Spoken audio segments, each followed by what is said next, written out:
I like to refer to the human body as a biological computer.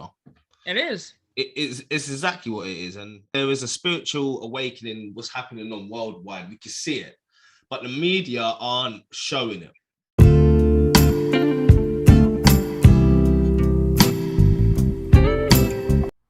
What's going on, people? This is where you want to be. Welcome to Spiritual Needs TV.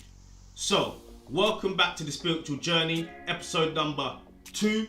And in today's show, we've got an amazing guest for you, all the way from America. Her name's Diana. Go and check out her channel if you haven't already. It's called Trailblazers of the Universe. I'm going to put a link below so you can go and check her out. She is an amazing woman. She's overcome addictions, abusive relationships, and she has so much knowledge to share with all of us. So, I hope you like this episode, guys. Thanks for the love, the support, the likes. I appreciate every single one of you. Namaste. Was it Trailblazers of the Universe? Is that your channel? Yes, Trailblazers of the Universe. That is an amazing name. Where did you come up with that? If you don't mind. You know, it's funny. I created this channel years ago and I never uploaded any videos. I guess I wasn't in the right mental state to create it. But I don't know, it just kind of came to me. I'm big into space and the universe, and I'm big on her creating her own life, some kind of conscious creator. I saw that picture. You see that tapestry there? Yes, I see that. It matches my cover picture. So I don't know, it just kind of came to me. Every awakening is different, and it happens in different stages, and it happens differently for people. So how did it happen for you, or was you always spiritually aware?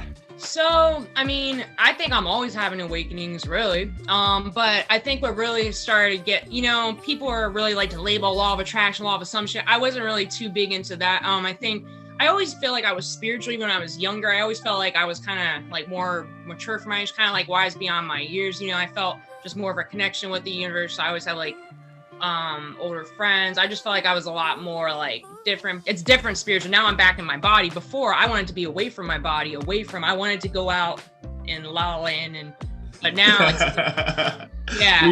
We all want to go out in La La Land. I think once you sort of awaken to the truth that you are a spiritual being, that's when your life starts to fall apart. And sometimes you don't have control over it, but it's it's just the old self, the ego is dissolving, your old self is falling away, and you're just creating this new, more authentic self for yourself, if you get what I'm trying to say. Everyone has relapses every now and again. But I think you learn a lesson in every relapse, you see, because I remember watching one of your videos and it was saying not to judge yourself even if you do relapse. I experienced overdose. I had 2 substances. I don't need to go into the exact, but you don't have to talk about anything you don't want to. Yeah, but just to give, they were definitely probably the most addictive ones you could have. It was an upper and downer, and I did almost lose my life multiple times to it.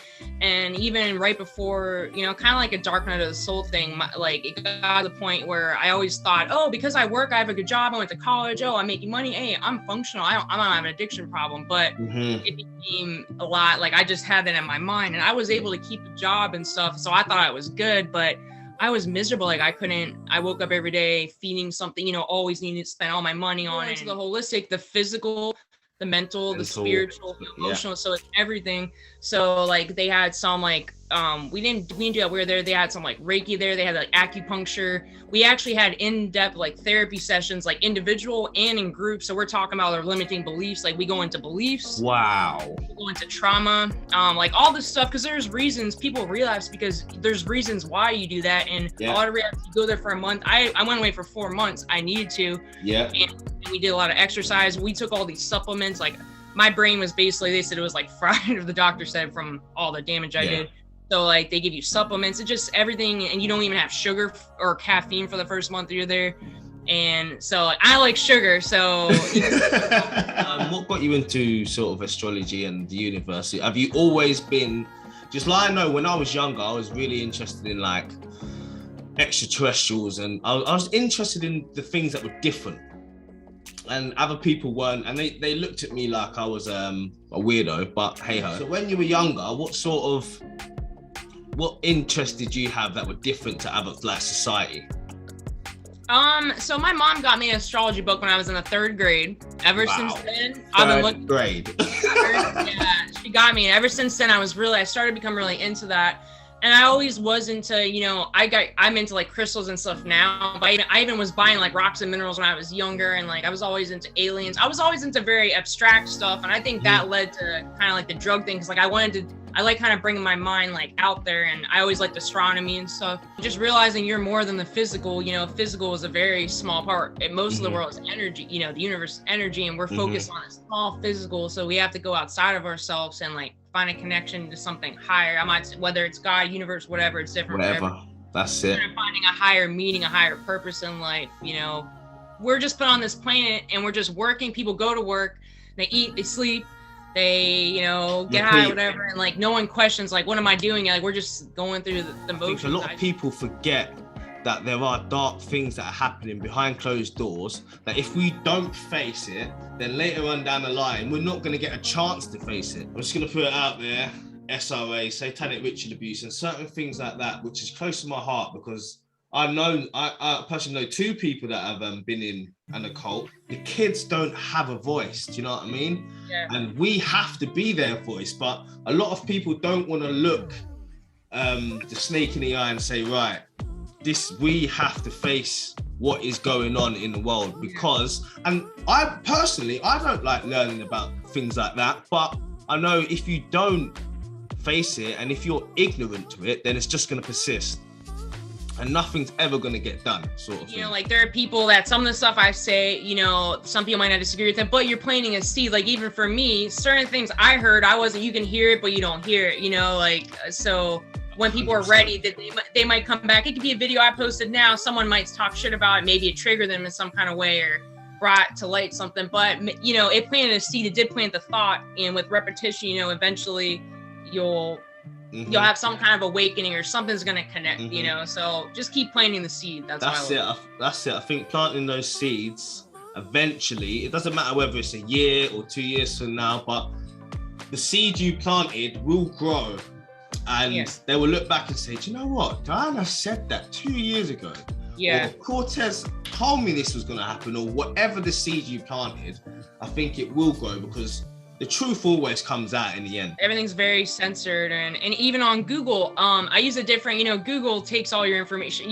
That, like, even what comes up, I have another browser called DuckDuckGo. It's supposed to be more like incognito. I look something on Google, something on there, and you can see the difference of the articles that pop up. Like the information is completely skewed. Wow. That's where they're smart as well, because they know if they can control perception, it doesn't even have to be true. If they can get us to perceive something is true or perceive it is that way, then they've got us. You have to reprogram your own mind. We've been programmed since we were born. They go to schools. I mean, in the schools, they don't teach you coping mechanisms. They don't teach you how to balance your chakras. They don't teach you like meditation. Like look at what they teach you, and you're constantly being measured on like their grading system, right? Your test scores weren't this. It's like everything's set to make you think like you're not good enough. And then my video I'm about to post on YouTube, it's about letting like numbers define us. Like society just uses like, oh, your credit score, your money, your bank account, numbers are all, everything is like a metric. They even have a social credit score in some countries. I was just about to say that. Yeah. They're trying to bring a social credit score in England. Oh my God. Yeah, in 2022. I read something about them bringing in a social score. It was like everything I thought was real is a lie. And that just sends you on a journey to seek the truth in the end. They're kind of dehumanizing us. I don't know if you heard of Mark Zuckerberg's coming out with that Meta thing. It's like the virtual reality thing. Yeah. That's crazy. And they're like, he's like, you can buy land, you can go play basketball, you can look people in the eyes. I was like, they're just taking away it's like dehumanizing us. And they already have our information already. So they're going to know your purchases. They're already monitoring everything. But that's just like downloading out. Maybe this is too far. Kind of like downloading your soul. It's like they're trying to take like, that's not far-fetched at all. That's exactly what they're trying to do, and it wouldn't even surprise me if they didn't have some sort of technology that can do that now, sort of thing. Like the fluoride, and I might try to go, but even like fluoride in water. Say it. There's articles out there. That's the thing. We're not conspiracy theorists here. These are facts. These are known facts. I feel better having non-fluoride like toothpaste. I actually started using that, and like I actually feel a lot better. I don't know, I know they say it calcifies your pineal gland or whatever, so I don't, but I notice I do feel better, you know. But there's toxins and everything, like cigarettes, everything is like toxins, and use to dumb us down, like the TV, the music. It's just like it's holistic. 100%. It's literally everything. It's like it's like you're in a video game and you have to like navigate and like find. Well, this is a video game. This is exactly like the Matrix. I think that is one of the, that's not a film, that is a documentary on life itself. What would you have wanted to hear someone tell you when you just woke up? Well, kind of like there's really nothing to be afraid of. You know, I think they project fear so much, and that's another form of control. They put people in fear and can separate them. They can control you more. So, I mean, really, our spirits are eternal, right? The physical reality, we're all going to go at some point, right? So I just think don't fear it, kind of allow it. And be the observer. Try not to get so. Once you're aware of it, you can observe it more, and you can kind of see it for what it is. You don't have to get so attached and sucked in. I'm not saying we're humans, we have emotions, we're gonna have fears and stuff. We all have like certain beliefs and trauma. Everyone has different experiences. But kind of just allow it, and not try to attach too much to it. You know, you can easily get sucked in if you feed into all that stuff, man. You're gonna. And I was one of those people. And a lot of the shit, just society makes you believe you need this to be happy, you need to buy this. And I've had less money than I ever had. I'm actually happier because, you know, I'm starting a new job soon, but like, I don't need that much. Like, it just, society makes you think you need it to be happy. That's the programming. And like, you don't really need that much, man. You really don't. That is literally the most, honestly, that's the key, you see. It's when society makes you believe that you need this to feel a certain way, which you know, and I know that the ego, the mind's always gonna jump onto the next thing, whether it's a week from now or 2 days from now, because it's never satisfied. It's not sustainable. Regardless of what's going on, if you just can focus on yourself, work on yourself more, you know, your outer reflection is, you know, your inner, you know, is a reflection of your inner world, right? So instead of always trying to, I think we're always trying to change the outer world, like, you know, with like manifesting, like, it's like you're changing the reflection in the mirror. If you change the inside, regardless of what's going on, you know, the outside will change. I experienced that. I noticed when I worked on myself and stopped focusing on all these distractions and BS, and, you know, like even being an empath, like, you know, you want to help other people more than yourself. You know what I mean? When I just started to focus, I still help other people, but when I started to put the focus more on me becoming the best version of myself, regardless of what's going on out there, you know I'm good. And at the end of the day, you know, I think if you have good intentions, have a good heart and a good energy, I think everything does work out in some kind of way. And don't be baffled just because of your circumstances. That's temporary. You know, everything changes. And I've had really crazy past and everything that lead to something really good. It looks really dark, but there's a light. Just everything's temporary. You just gotta flow with life, you know.